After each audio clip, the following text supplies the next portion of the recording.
Radio.world. Don't forget to log on www.rainieravenue Radio.world. Welcome to Rainier Avenue Radio.world. It's me, your host, Tony B., and this is our regular Friday coronavirus show, impacts of the coronavirus on South Seattle and surrounding communities. Here we are once again. This is October. And from what I can see, this is going to continue to be something that we will be broadcasting. Recently, President of the United States, Donald Trump, and the First Lady tested positive for coronavirus. And everything that has taken place since this pandemic begun is exacerbated by the pandemic itself.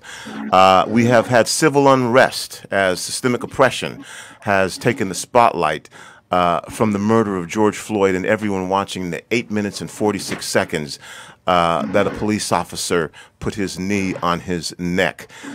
This ended up resulting in protests that went from being peaceful to being violent. And since then, you know, in my opinion, this has been co-opted by a number of different groups, which brings us to our first guest joining us for this week's broadcast, Mr. Steve Bernd from the Federal Bureau of Investigations, the FBI Public Affairs Officer, Seattle. Steve, how are you? I'm doing well. Thanks for having me, Tony. Well, thank you for being here. Again, I've laid out a little bit about what we're going to be talking about this afternoon. Before we get started, for folks who are unaware that there's an FBI, well, I don't know what to call it, chapter in Seattle, I'd like you to explain a little bit about that, talk about who you are and your role, and then part three of that, as just give us a quick synopsis of who the FBI is for folks who, you know, maybe only associate the FBI with the movies. Sure thing. The FBI, we've been in Seattle for over 100 years now. Actually, it's actually called a field office. There are 56 field offices around the country.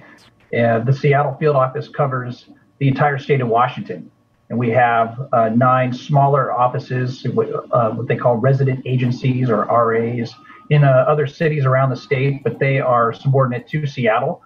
I'm the public affairs officer here in Seattle, and I deal with the media, you know, such as yourself, TV inquiries, newspapers, just to kind of get our message out, work hand in hand with our community outreach folks. And what the FBI does is, you know, we are interested in violations of federal law as opposed to, you know, local matters. You know, the FBI, you don't call the FBI when there's a homicide in you know, on a street corner. That's a local matter. The FBI works federal violations.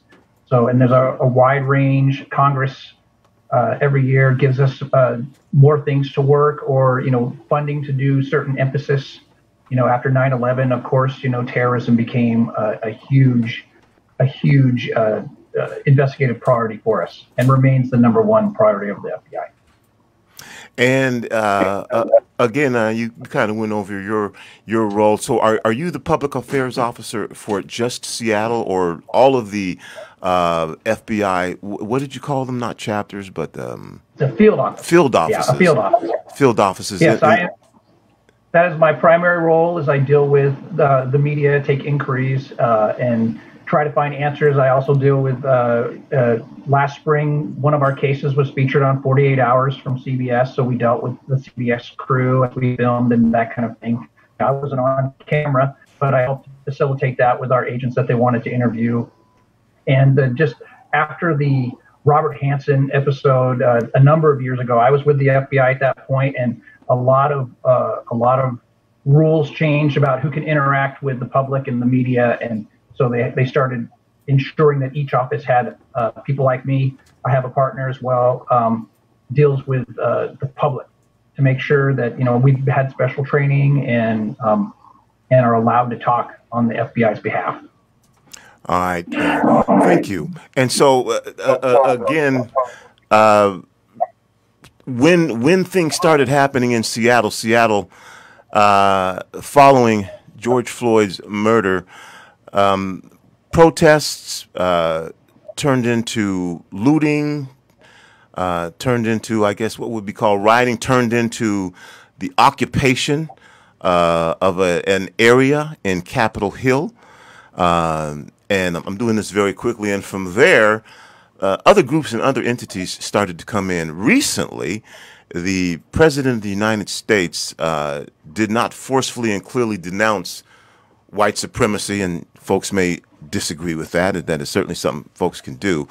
And when you get calls by groups to stand up, stand by, and then you had the Proud Boys as an example who began to use that mantra, it brings up this issue of domestic terrorism, which is what we're going to be talking about today. And so this is information that I got from the FBI, and you let me know if this is correct or makes sense to you as I explain this to our listeners. Domestic terrorism, domestic right-wing terrorist groups often adhere to the principles of racial supremacy and embrace government anti-regulatory beliefs. Generally, extremist right-wing groups engage in activity that is protected by constitutional guarantees of free speech and assembly. Law enforcement becomes involved when the volatile talk of these groups transgresses into unlawful action. Domestic terrorism is the unlawful use or threatened use of violence by a group or individual based and operating entirely within the United States without foreign direction, committed against persons or property to intimidate or coerce a government, the civilian population, or any significant segment thereof in furtherance of political or social objectives. Does that sound about right? Yes, I'm not sure where you got that, but that is basically what domestic terrorism is. There is no statute against, for domestic terrorism, and that's been a big topic in the last couple of years. There is no law on the books that defines domestic terrorism. So, yes, the FBI cannot look at a group of people merely for for being that group or espousing any sort of belief. It's only when their activities become criminal in nature that we can take any sort of investigative steps. Okay, and what level of responsibility do you have when it comes to protecting this community from domestic terrorism? Is that when you would you step in at that point? If what we would call be domestic terrorism, violence related to whether it be right-wing or left-wing groups that may have taken place in here, because we keep hearing that this is what's taking place, that groups are confronting each other, and these are groups, in particular right-wing terrorist groups, who are anteing up the potential for violence to happen.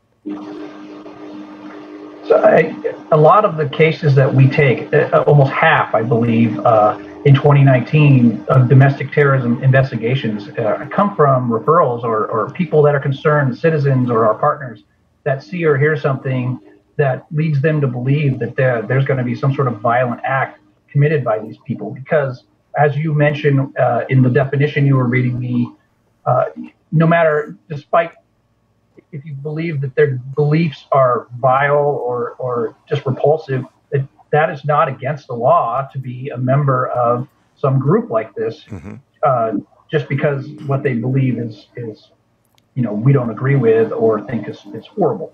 It's when those they take action to cause someone else harm or commit an act of violence in furtherance of those goals. Their ideology. That's what characterizes it as domestic terrorism. And of course, the last thing the FBI wants to see is someone get hurt. And that's our main goal, is to protect the American people and defend the Constitution. These people, if they take acts that are going to try to, harm another individual or damage property, as we saw, with the during some of these riots. That's when the Bureau is going to try to take investigative steps to disrupt it.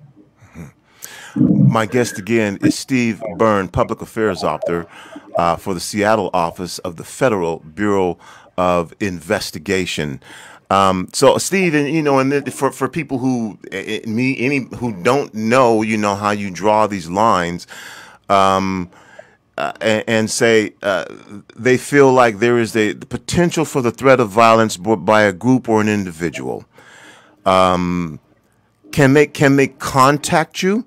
And at that point, if they can, what kind of response should they anticipate, or how does that work?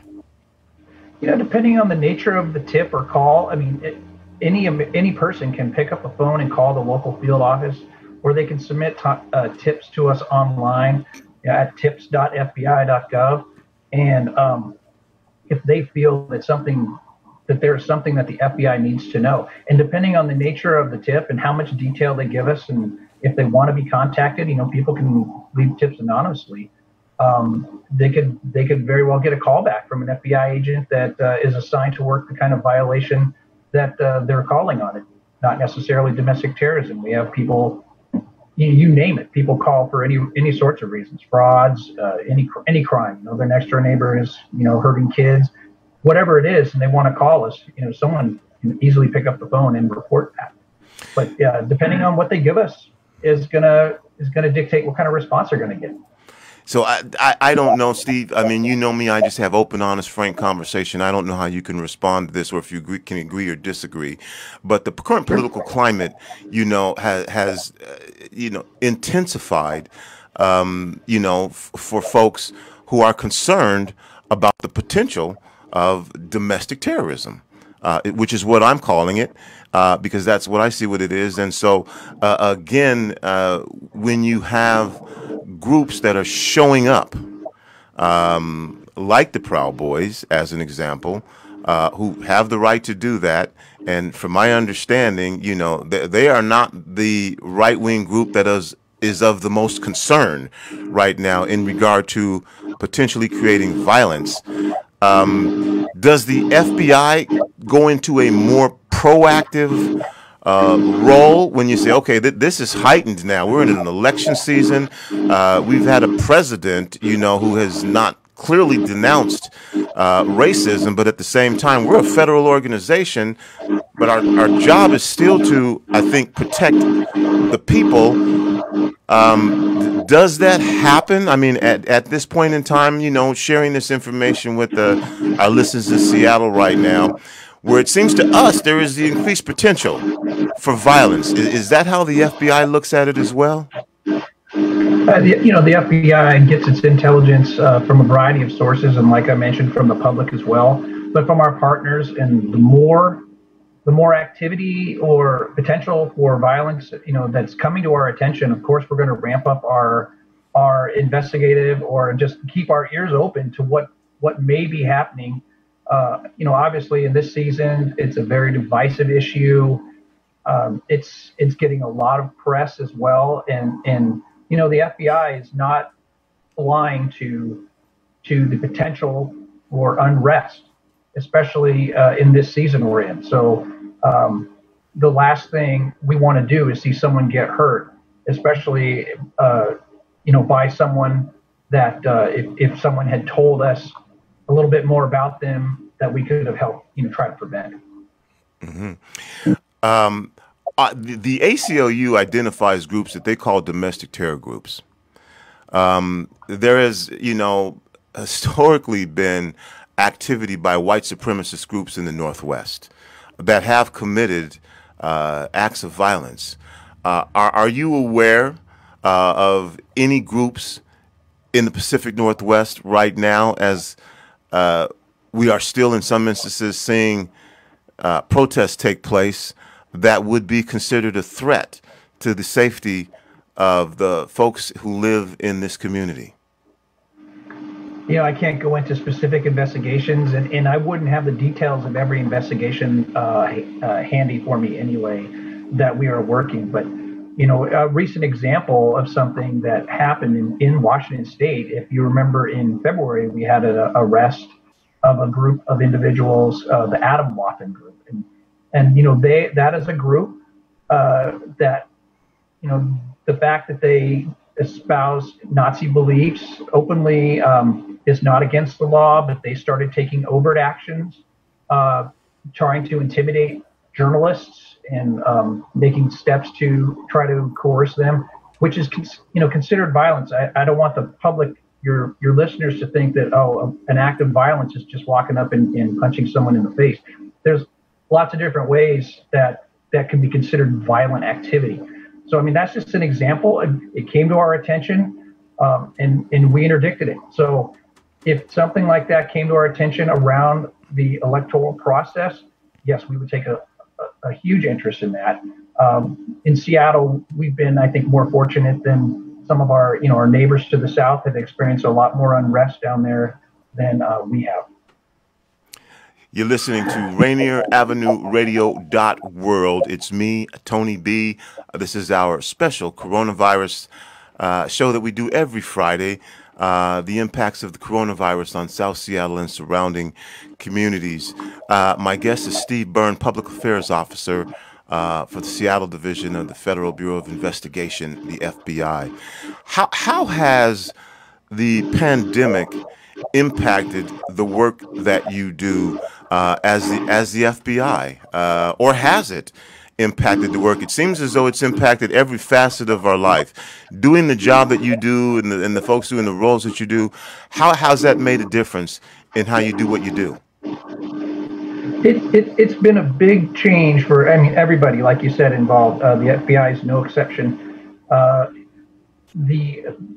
have to applaud the way the Bureau has adapted to what's happened. Before, a lot of the cases and information that employees deal with is not something that we could have on our home laptop, for example, or even over a regular internet line. It's so sensitive. So it's difficult to have employees try to come into work, especially during the lockdown. I mean, we were at a reduced posture in our office, just like many of the offices are still today.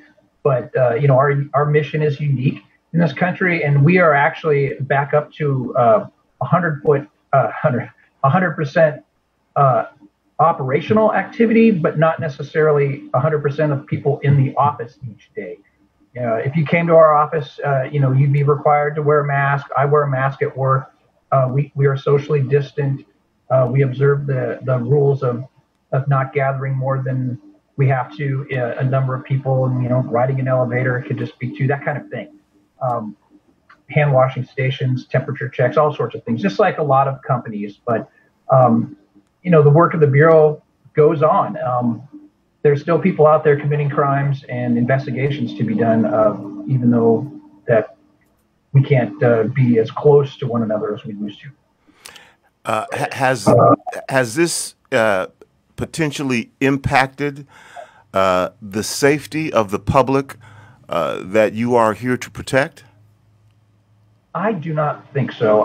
The people at the FBI, and I don't want to sound like a salesman, but they are dedicated. These people, these FBI agents that I work with, that's what they've wanted to do their whole life, and it's protecting the American people. It's the mission of the FBI that gets people to work there, and it's very rewarding. I do not think that the American people, especially in Seattle, have been negatively impacted from an FBI standpoint of our ability to react and investigate something. We hear about essential workers, folks who are working at grocery stores and on the front. I guess you would have to call the FBI essential workers. You can't really work from home, right? Well, I'm at home right now because the nature of my job is such that I can do an interview such as this with you on my own at my residence. But yes, we've had people working at home. But I would say the FBI would be considered essential. I'm biased, of course. I work there, but I also believe in what the people, men and women, do there to protect you, me, and everyone else in this country. The president of the United States of America and the First Lady recently came down and were tested positive for COVID-19. With the FBI, again, I'm calling them essential, and you agree with that. Has this led to exposure of members from the FBI, being, subjected to potentially contracting or maybe even being sharers of COVID-19? Do you know what the percentage of FBI agents are that have tested positive for COVID-19? We'll start with that, and then the follow-up to that was, and when that happens, what happens? I don't know FBI wide what those numbers would be. I know what the field office, which covers the Washington State offices of the FBI. We have been very fortunate. We have had a few cases, and that's not just agents, but non-agents, analysts, and professional staff such as myself that have gotten the virus. If that happens, we have a nurse in our office. We're required to notify if it happened to me, I would be required to notify our nurse and my supervisor that I had been tested positive. They would do some contact tracing, at least within the office, for me, ask me questions, and then I would have to quarantine at home and until I was deemed fit to come back. So yeah, we do take precautions, but we're not immune from catching the virus. I have children and I'm married and I interact with people outside of the office. So, I try to be careful, but no one's guaranteed not to catch this virus. You're listening to Rainier Avenue Radio .world. It's me, Tony B. Again, my guest is Steve Bernd, Public Affairs Officer for the Federal Bureau of Investigation, FBI, Seattle. Steve, again, I have to go back to this with what I'm calling a heightened sense of potential awareness about violence among right-wing terror groups. The President of the United States did not fully denounce white supremacy. We've seen the reaction on Twitter and other social media. And with this city having been in the national spotlight, I know that line you have to straddle, unless, just espousing a view doesn't necessarily, make you guilty of anything. But how can you assure the folks in this community that the FBI is on top of it, that the FBI has the safety of its citizens in mind and will do the due diligence to prevent any violence from happening by an anti-government, anti-regulatory group that is bent on doing harm to members of this community? The men and women of the FBI, and I will assure you, you would just have to take my word for it. They are working. I mean, the FBI works 24 hours a day around the country, and we rely on our partners and of the public to help us with this. We're not bugging people's phones and checking everyone's social media. It's not like that. It's funny how the perception people have, I think, of what the FBI, some comes from television or whatever, but we rely heavily on the public and having sources and different methods of intelligence gathering to initiate a sort of investigation. But it has to be what they call predicated. We can't just start an investigation because just because we want to. We have to have a reason to start an investigation. So, my urge to anyone would be, if they think there's something that the FBI needs to know, they should tell us or get it to us somehow. And I mentioned before, and I don't know, you don't have to validate it, but we do know that there has been white supremacist activity, and they travel from Idaho through Washington, through Oregon, and so a local police department, can't necessarily, monitor that. And again, with this heightened sense that we have right now, can you tell us if you have seen or you're monitoring any particular activity, or again, we're talking about the safety of our community members, and should there be any cause for alarm? And with that, that's what causes the conspiracy theories if you can't get a straight answer out of anybody that you think is here to protect you. True. But one thing you have to remember as well is if the FBI, and part of my job as public affairs is, we typically don't acknowledge we don't deny or confirm that we're investigating someone. And one of the reasons is this, and it's to be completely fair to the person being investigated, because what happens if the determination is that person didn't do anything wrong, but if it's out there in public that we were investigating, there's a stigma that comes with that. So it's how is that fair to that person that ends up being completely innocent, but they have this tag around them that says, "Oh, the FBI investigated them." That is something we want to avoid. So that being said, if we hear something or see something that is worthy of an investigation, we're going to pursue it. Doesn't mean we're going to broadcast that we're pursuing it, but we're going to try to run down whether it's a legitimate threat or whatever the crime may be. Steve, and just quickly here, what can you say to the people when the President of the United States won't clearly denounce white supremacy as a federal organization that has a leader that was appointed by the president to ensure that this won't turn into a political issue and the FBI will continue to do its job effectively?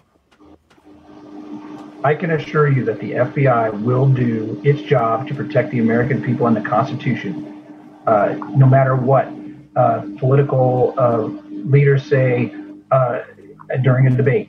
That is our number one mission, to protect the American people and the Constitution. Okay, Steve, thanks for joining me, man. I want to give you an opportunity here for final words if there's something you'd like to share with our guests. Again, you're listening to me, Tony B, on Rainier Avenue Radio.world. My guest, Steve Bernd, Public Affairs Officer for the Seattle office chapter of the Federal Bureau of Investigation, the FBI. Any final words you want to share with us, Steve? Yeah, I think when you contacted me, we also talked about, what it might be to be an FBI agent or how you might go about that. Mm-hmm. The FBI is much more diverse now than it was when I started 28 years ago, but we still have a ways to go, and we need to look like the communities that we serve in. I would urge anyone that has an interest in working for the FBI or and it is the mission, like I mentioned before, that keeps me going.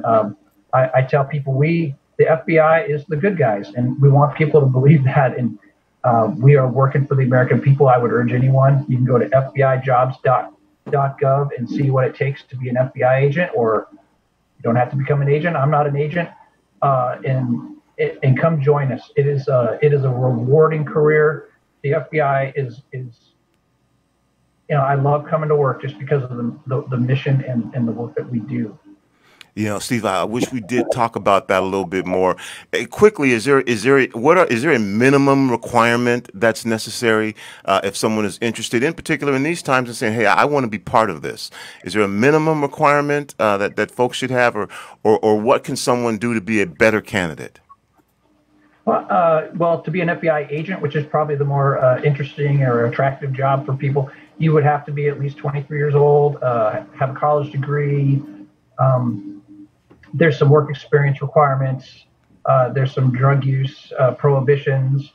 And then, the better backgrounds. I mean, we recruit from, I know agents that have been school teachers, that have been scientists, that have been military, that kind of thing. A wide range of backgrounds. People become FBI agents. So not everyone in the community is a police officer, so you don't want every FBI agent to be a police officer, right? You want to have a nice wide range of experiences to round out your workforce. So FBIjobs.gov would answer a lot of those questions about what kind of requirements are necessary to become an FBI agent. But I urge any listener that's interested to check it out. If they're younger and planning on going to college and maybe what kind of things they should study, it should be there. Steve, again, I appreciate you taking the time to join us on Rainier Avenue Radio and share with our community. Yeah, I appreciate you having me on. Thank you so much, Tony. You're listening to Rainier Avenue Radio in our special Friday broadcast of the coronavirus. Upcoming will be journalist Hal Bernd for the Seattle Times, who's been covering Portland and Seattle, and he feels like he's got some information about terror threats that you need to think about more than the Proud Boys. We'll be back to talk with him right after this break. Here with the Rainier Avenue Radio traffic update. You can listen to us in your car 24/7 anytime by downloading the free TuneIn app. Once you do, search Rainier Avenue Radio. And remember, do not curse out your fellow drivers. This has been your Rainier Avenue Radio traffic update. Join Rainier Avenue Radio from 5 to midnight for Sunday evening sound sessions. Jazz from the Cabinets, from Big Poppy. That's right, it's time once again for Ben. Jazz from the Cabinets with Big Poppy. Sergio LaCour's Love Line. It's Sergio's Love Lines with Sergio LaCour. Go to the phone line, tell her who we talking to. Sage Prince and Just My Opinion. This is Sage, and that's just about gonna do it for the first half of Just My Opinion. K-Fox Night Beat with Nasty Ness Rodriguez. The beat of the Fox. K-Fox Night Beat, Nasty Ness. You know what? You're going to listen from 5 to midnight. Just turn it on and don't stop. DJ Alibaba. The Underground Surround Sound Star Time with Paul Thanks for Pearson. tuning in. My name is Paul Pearson. Sunday And evening this is sound Star Time. sessions on Rainier Avenue Radio. Trust me, you'll be listening the entire time from 5 to midnight. Sunday evening, your sound session on Rainier Avenue Radio. You can protect others from getting sick from COVID-19. Here's what you do. Stay at home unless you need food,